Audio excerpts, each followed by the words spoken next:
I would just like to say that I am terrified that even you, someone who's obviously educated, has given up hope completely.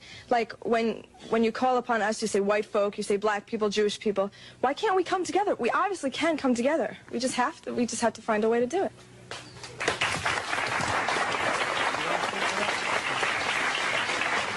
The desire is good, but the reality is the total opposite of your desire. And unfortunately, as a young lady, you are not in the position of power to make the decisions to make America work.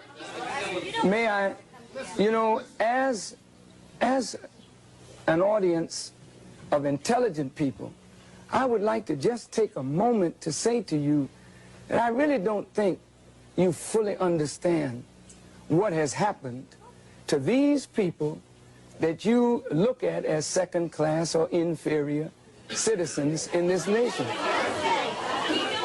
Black people who were brought to this country were stripped of their names, language, culture, religion, God, and taken totally away from the history of themselves. Here are 30 million people who don't wear their own names, they wear your names. Who don't speak their own language, they speak English, which is not their language.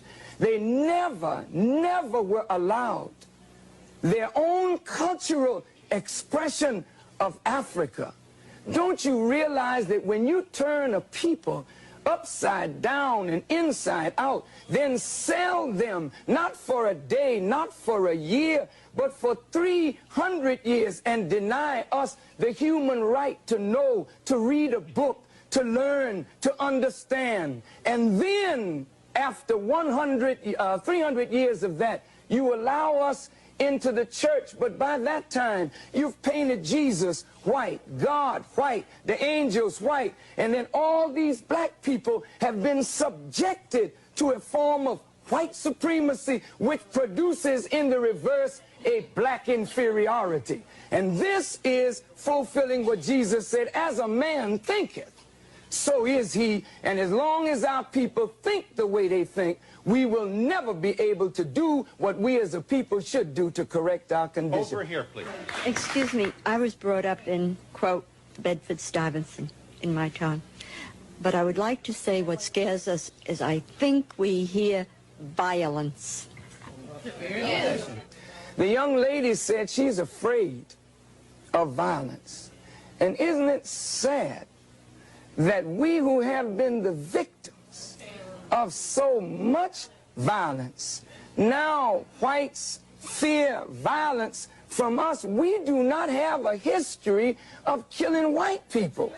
White people have a history of killing us. See? And what you fear, may I say this, sir?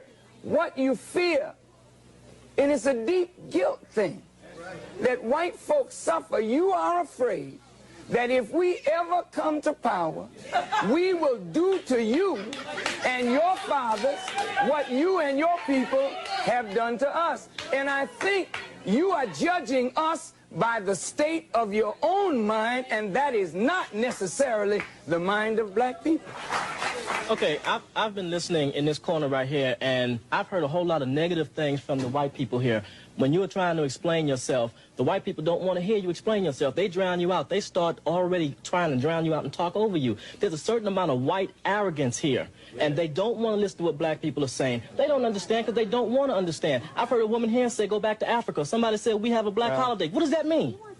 So what does that mean? He did not say that. He said, if we have a choice, what some of us can go and some of us can stay. Remember, but there's no understanding in here. People are just trying to talk. To those arrogant persons, you know, when you tell us go back, please remember where you came from. And when you want to relegate somebody to a specific place, just remember what your origin is in this world. Please, I'm not trying to be disrespectful, but I want you to understand that you, wherever you are on the earth, you're not a native anywhere. You came there and took it from the native people who are there. So please don't talk about going back, because if others talk to you about that, where would you go? I agree with you. Someone said we don't agree with you. I agree with you that we live in a racist society. But just as I'm racist, some of you are being racist in the fact that you're calling me a white folk. I realize that things that I have, things that I have, I realize most of them I may have gotten because I'm white, and I am privileged because I'm white. But I do feel guilty. There are feelings of guilt from being white, and I realize that. But you're building walls. We build walls this high. We're separated right now. The white people are on this side, and the black people are on that side. No, I mean, I feel that you are prejudiced towards white people. Yeah, it becomes apparent more and more as we listen to each other and try to talk to each other that we don't perceive reality the same. And as we're talking about either reconciling differences or separating, it becomes clear that if two people are looking at the same thing and perceiving it so differently, then the two people are operating under a different stimulus. And so when the young lady says, I am prejudiced, to be prejudiced means to judge before the fact. After 400 years of living and experiencing, we're not prejudiced. We are looking at the reality of what we have suffered and continue to suffer. Are you there?